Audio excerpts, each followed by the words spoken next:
Hey guys, welcome back to Max Carl's Dawn of War Unification. As with the last weeks, we continue the coverage of the UGL Season 2. In the bracket you can see here that the last match I've shown you was GapR versus A1 Kenobi, which GapR once won pretty decisively. Today we have a match of MrBlueDude against ConnorBread. From the player strengths, I know that MrBlueDude is probably a bit better, but not in the same margin as we had for GapR versus A1 Kenobi, so I'm expecting some cool matches here. MrBlueDude is a bit like me if I had more time, so he finds a lot of interesting stuff for the factions and has some cool strategies and all that. And ConnorBread comes more from the PvE stuff and yeah, tries PvP more and more, so let's see how his game has evolved since the last UGL. I don't think MrBlueDude was in the first UGL as far as I know, so let's see how he does this time, or for the first time that is. The draft you see here, MrBlueDude bans Steel Legion and Tyranids. Both factions I wouldn't consider ConnorBread, especially Tyranids. He more he has a distinct hate playing at least against Tyranids. And ConnorBread bans Farsight Enclaves and Praetorian Guard, one of the two better factions Unification has to offer right now, especially Farsight Enclaves is considered to be the strongest. MrBlueDude picks Blood Angels, Inari, Demon Hunters and Fallen Angels. All these four factions I would say these are MrBlueDude factions. He really loves the Blood Angels and the Jumpy Troops. He loves Inari and the million options you can open. He likes Demon Hunters, especially the Inquisition, where he has developed some openers. And he's really fallen in love with the Fallen Angels. Yeah. ConnorBread, on the other hand, picks Raven Guard, Thousand Sons, Sisters of Battle, and Renegade Guard. Thousand Sons and Sisters of Battle, I'm well aware that he can play pretty well. But I'm a little puzzled that he didn't pick Eldar. Eldar is normally the faction he calls his main, so yeah, but he seems to consider that Raven Guard and Renegade Guard is stronger than Eldar here. I would agree on the Renegade part especially. There are some really cool openers for them, but Raven Guard, I'm not sure. Let's see how it pans out. The first map normally would be Imperial City, but these guys made the same mistake I did in my game against Futamaki, where they start on short below zero. So yeah, so more of this map for now. And here we are on short below zero. On the left side, playing Raven Guard, we have ConnorBread. On the other side, playing Inari, we have MrBlueDude. And now, Yvrain, please. I have responded to the Craftworld's song. Thus begins the prophecy. Their eyes recall the dark that it was before. Over the faithless on wings they soar. With motion show how the world was before. Hear wailing souls cry over engine roar. An infusion of old Thus souls ends the will bring hope prophecy. to the craft world. I'm not sure if this is a new one, because I did not remember this one, but it could be me. He goes for the Dark Elder add-on, so he goes to second builder, of course, then two Storm Guardians for capping duties. There they are. And then going for the two warrior squads and maybe even a fast army. On the other side we have a captain with plasma pistol opener, it seems, two scouts, two builders, no, one builder? Only one builder. So that's an issue with the build already.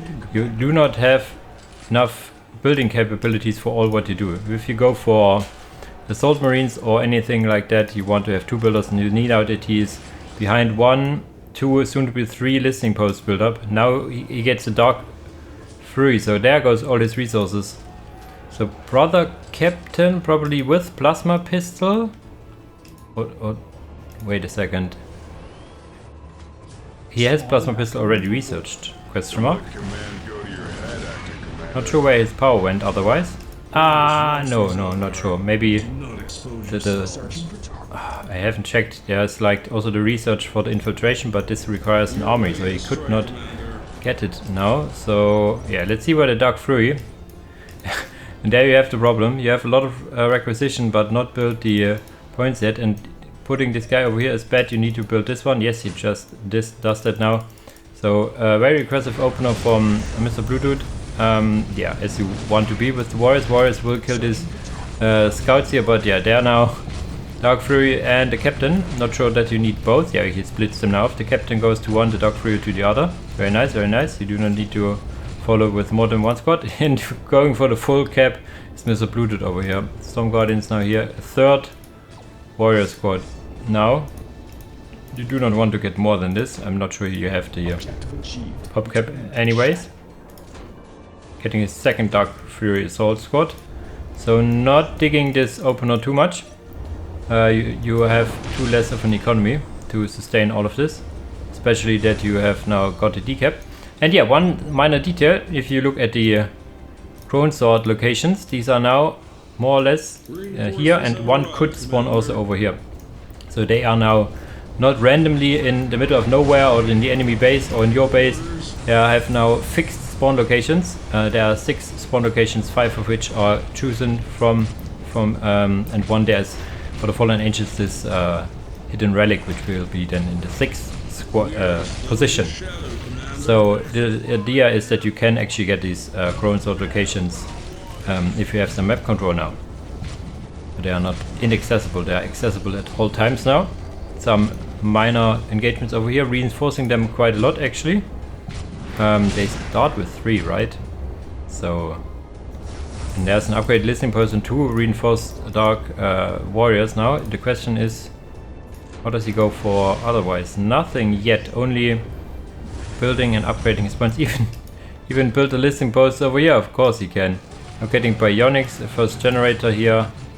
Yeah, his economy is really poor, I have to say. Even here a shrine was started, so MrBlueDude should have... He even go...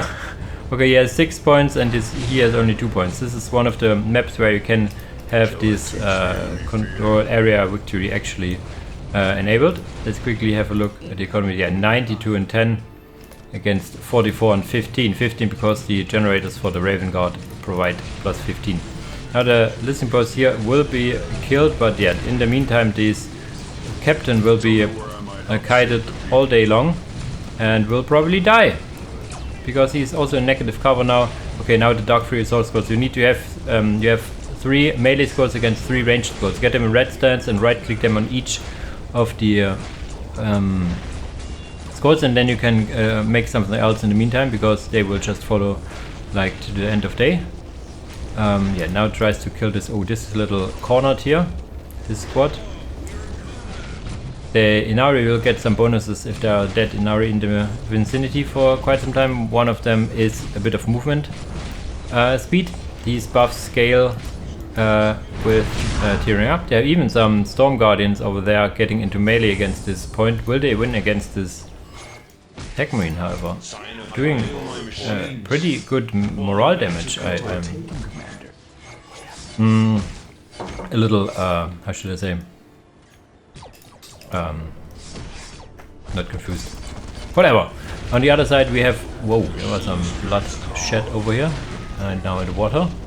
Dead in the water, I guess. More and more Dark Raven Furies trying to do stuff. One killing this guy with some claws. Another guy getting killed, another guy getting killed. Not sure if this is the best position for MrBlueDude here. He has the upper hand in economy, so there's no need to overstay. You could, yeah, go for this point, get your critical locations, but yeah, you need to, yeah, how should I say, keep these guys busy anyway, I guess. These guys now can cap, yes, there's now another generator and a Soul Armory, so late tier 2 it looks like. No, he is halfway tier 2 and then adding the Soul Armory, pretty nice, pretty nice. With the Soul Armory you can get your Sybarites and weapons and stuff. And then you have pretty mean warriors, also some armor upgrades as well. First armor upgrade I think is even in tier 1. Getting out both relics now, that's nice. Not sure if you want to engage here, there's still the captain around. So yeah, upgrading this point is probably also been a bit of a waste. Will be taken down now, but the brother captain will die here as well, so this is a minor victory again, and now he can turn away. He also stopped the relic capping because of this. So in general I think this wasn't completely worth it. But now he has 3 squads against 2. So there's that. These are looking really mean with the lightning claws, and once they are in combat they are really mean, but getting in there. Not killing a model yet. Interesting. This point is upgraded, right? Yeah, so there's now the four warrior squad. And how is tier 2? Tier 2 is done. And getting nothing tier 2-ish yet. He could go... He goes for Dark Matter Blasters. These guys are locked behind tier 2 and the Soul Armory and do a little of bit of AoE damage as well. This point is getting now built up, but not for long. Dark Fury Sword Squads have something to say against it. Sipping a bit of tea to keep my voice in shape. Where are these blob of warriors? They are now here. Tier 2? Yeah, tier 2 is almost done. What is he going for? Captain again? Yeah. Not sure why he didn't go the plasma pistol yet. Can you fire Dark Matter Blasters on the move? Not sure actually. He could kill this listing post, but he also could go for an HQ snipe, I think. Because the Dark Matter Blasters do pretty good, yeah, look at it. They do really good damage against the higher armor targets, so this will be an HQ snipe. These are 4 warriors, all equipped with Dark Matter Blasters, so nothing cheap, but nothing in the way to keep this from happening. So there's tier 2 gone, and he has nothing gotten from tier 2. Yeah, GG is called, yeah. These Dark Matter Blasters can be used to base trade pretty efficiently, so you want to be aware. I mean, he has seen them moving around the map, so his lads could have gone into, because the big downside on Dark Matter Blasters with the AoE is that if you have melee squads in your ranks and you fire at these melee squads, you will most likely also kill a lot of warriors. So this is the big downside of it. It's very hit or miss, and this time it hits pretty well. Yeah, but the game was in his favor before, so this was pretty much the nail in the coffin. Pretty convincing lead victory from MrBlueDude here, so it's now 1-0. Let's see what map and factions will be in the second game, and if ConnorBread will make a little comeback here. And here we are on the second map, Tranquility's End. On the southern side, playing Thousand Suns, we have ConnorBread. On the northern side, playing Fallen Angels, we have MrBlueDude. MrBlueDude goes for a singular anchorage, a second builder, three anchorage. So he goes for the tier rush build probably, which I've shown. Yeah, 3 warpsmiths and 2 zealots in this exact order. I think I have shown. Really nice, liking to see it. On the other side, we have an interesting opener, which we never ever see, which is cultists. 3 cultists and the sorcerer. No sec. This is not optimal. If you go for cultists, you also want to have the thrall wizard, so you can just swarm the whole map with capping. And these cultists are used to cap your enemy points, and your thrall wizards are used to cap your own points. So this is not a good opener. Yeah, I would, and the warp gate you would skip most likely for in the beginning. Getting a generator. So this, you can do this as a economy boom-ish opener. So you see, he does not have the resources to getting a listening post. So this is very unoptimal. If you do this, you also want to have all the thrall wizards and not the warp gate. So then you would have enough resources to do all of this. On the other side, we have now the zealots getting the points, and these will finish. I think, yeah, this is still optimal, getting that at the same time. Was thinking if you want to double build one or not, but I think this is optimal. So this will be now hard to keep track what time he is tier 2, but with this, with 3 anchorages, you take 5 minutes to, an average 5 minutes to get to the next tier, and you start a little late, so about minute 6 we should have tier 2 for MrBlueDude over here. These cultists now doing actually pretty good against these zealots. So this is, yeah, what I said. You could have taken these points already, and the thrall wizards would have taken your own points. So this is, yeah, as I said, very unoptimal here. Not adding the thrall wizards even now. So yeah, I kind of like this idea. I will keep it in mind when I do another Thousand Suns guide, or at least update my build orders, because I think this is actually a valid opener. Warlock as well now. I think fits well. Illusionist or Warlock I would do with this build. Goes for Tainted Bolt. Tainted Bolt is more for a single entity, so you could kill these very mean warpsmiths, and he goes for the, yeah, he did go for the plasma pistols already, which is nice.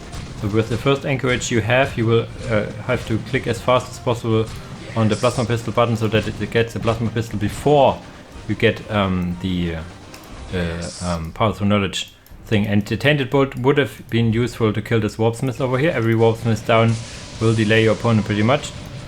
The warpsmith, I think he has also combi plasma, right? Yeah, that's why he does so much damage. Yeah, so this guy actually survives now.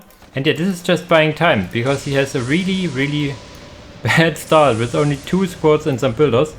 And only buying time. If he hits 6 minutes, you will getting probably a terminus, I think it's called, like the vehicle production facility. And there are now even some grenade launchers killing one of these zealots right away. So yeah, grenade launchers require a listening post, I think. Not 5. I think you need 5 power through knowledge for a plasma gun, which he has not yet already. Yeah, and he needs to add more of those. There's one capturing the relic, and now he has the 2 builders over here. One is about to get down. I haven't seen a tainted bolt being used yet. Should use one right away here now. They're not costing any energy in Dawn of War. It's only cooldown. Just use it, please. Now adding the Dark Library, so he could now add, yes, the Singe Cultist Leader, which will infiltrate the squad. And not sure which is the detection tier 1. Probably not the Warpsmith, right? Yeah, so there would have been an option here. Silver Spire being added. Not sure if you can get the Dark Library without a building here. Not really sure. But yeah, there's now another builder being on harassment duty, just attacking random stuff to annoy the opponent and keep him away. And I think I think we could see the boss, yeah. So this should be closing into tier 2 with these next set of power through knowledge stacks, upgrading the points now. Yeah, I really think this would be a economy boom opener if you do it like that. I'm surprised how efficient these cultists actually are in this matchup. Because yeah, these zealots are also just really low health and stuff, so I guess this is it. You can build like this scanner building in the base, for example, and then build another scanner somewhere, and then they get more increased sight range and stuff, so that's your way to detect stuff. But you could also just target ground with all these grenade launchers. Has now 4 squads. He is at 5 power through knowledge. Has now all the sergeants, but the sergeants cannot detect what they cannot see. So yeah, you can also get in tier 2 the sorcerer, for example, adding now generator, which is nice. And I think, yeah, now this is a bad position. It only has like 800 HP, so yes, it has detection, but you put it probably behind here where you can upgrade a listening post or something, because yeah, they aren't cheap either. So there's a lot of cultists now running into the base. They need to kill these anchorages. If you kill 2 anchorages, you're golden. But yeah, the generators is not the biggest issue here. You want to kill these generators. For now, he's just standing here and looking pretty convincing, but the question is, what does he kill? Yes, he killed all these units, not too close to the listening post over here. You will get detected. A lot of damage from this cultist. He could go for weapons if he's tier 2. He's tier 2 started, and the Sorcerer 1 wards is also is for the cultist leader, maybe? Not sure. But yeah, he needs to kill these anchorages. They are your main priority. Even with the Sorcerer Lord, attack these. Not the generator, actually. This is here all the MES. Look at that. It's only 1000 HP each. It's less than a generator has. Now he does so. But I think the 10 power through knowledge is already or should be finishing soon-ish. Like quickly checking the side. Yeah, I think if this finishes, or latest this, he is tier 2 now and could build the terminus, and with this he can swing this back again. They're just walking in and trying to kill the sorcerer over here, which is okay. But yeah, you want to kill these anchorages. If you see these juicy anchorages just standing there, there's one. If you can kill all 3, then all his tech is reset. Their power and resources is not an issue if he is tier 1 again, or tier 1. Now he is tier 2. You can see it, the sorcerer is on the way. That's tier 2 commander, and he needs the vehicle production building. But and he also needs to save one of these anchorages. Not sure if he's getting something. No, he's there. It is the terminus. I'm not sure if you can actually build something if you're not in tier 2. I do not think so. There was, oh, we missed it. There was a big banish over here. Oh, sad we missed it, but we can make a short tribute to all the cultists over here which died in one fell swoop. Jesus Christ. And yeah, if he would have focused the anchorage earlier, he would have been golden. I think he's tier 2 now, and this is also limited to tier 2, so he will, this will go through, but will not advance his tech progression unless his anchorage is built beforehand. Not sure if he should. Okay, he goes for the silver spy with these sorcerer over here. Sorcerer, if he's more or less the same damage, the chaos sorcerer does a hell of a lot of building damage with this little wand over here. Speaking of sorcerer, where is he gone? Oh, he gets some more life zapped into by these small wizards, which is nice. First squad of Rubik Marines now out, chosen being added, a lot of generators, so I think he wants to have an occult forge. But the terminus is done, and does he? Yeah, builds a Nephilim jet fighter. You can get Nephilim jet fighters and Razorbacks as if you go with the Powers of Knowledge path. Has now the second anchorage, build another generator, so he really wants to spam these Nephilim jet fighters. Yeah, get the vehicle cap increase. His economy looks really good for getting a lot of vehicles here. And yet the Nephilim jet fighter, yeah, these are just Rubik Marines without upgrades, I guess. They ain't scary. What does he go for? Second Tainted Bolt. As I said, I never have seen a Tainted Bolt usage yet. The Chaos Sorcerer would be a prime target, but also the builders earlier. Maybe I just missed it and he did it. So, pardon me. This does actually pretty okay-ish damage now. He's just standing here and getting some intel, I guess. Of course, not the best position to just stand in the enemy base doing nothing really. Okay, killing models, yes, but getting a lot of damage. Using the jump ability, which he doesn't need to, it's just, yeah, the jump ability is if you're getting stuck. And what does he go for as well? Malficio Pavoni. Yeah, okay. Very useful in tier 2 with the big boom against these low HP models, but yeah, you see MrBlueDude being really efficient with these squads, only getting a handful of units in here. And yeah, the Nephilim jet fighters are yet unchallenged. If he goes for an occult forge, he could go some anti-vehicle, and for the these guys could go the warp bolt ammunition for some anti-vehicle. Got buffed a bit, I think, as well, to do more damage. Second Nephilim jet fighter is out. Third one has not enough population cap. And yeah, this was really dicey from MrBlueDude. A better player would have made him pay for his greediness. I kind of like the cultist opener, but the is an killing the sorcerer here pretty well. Nice sorcerer on sorcerer action. Sorcerer wins. I kind of like the idea from ConnorBread, but the how should I say, execution, and yeah, he didn't go for the full way, you could say. Even now having the warp bolt ammunition, see them glowing here, and the jump ability on maps that have no problems with getting stuck is actually a waste of time, because it takes longer than to just fly over there. Now using the warp time, the warp space to come here, and will kill this Nephilim jet fighter, I think. There it goes. Second one is also in danger. Okay, the sorcerer, you hear him scream. Did go down from the warpsmith over here maybe, and there's some chosen, I think. Yeah, chosen, but there's a weapon team. These guys I haven't seen so far. These guys are really slow. Start with a heavy stubber, I think, over here, and can then add yeah, like heavy bolters. Yeah, these are heavy stubbers, I think.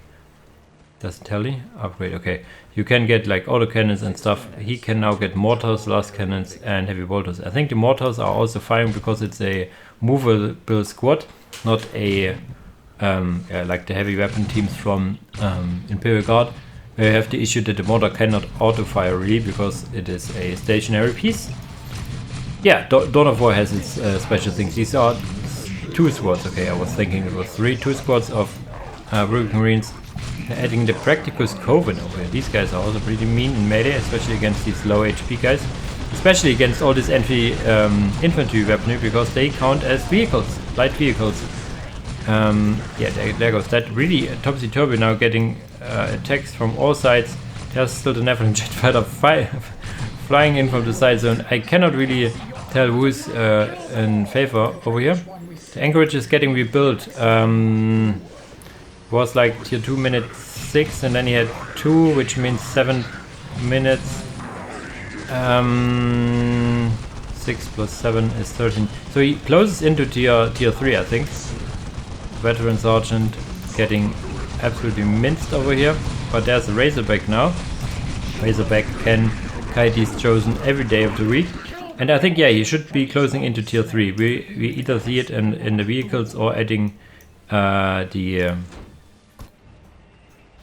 orbital relay beacon, whatever it's called for the Fallen.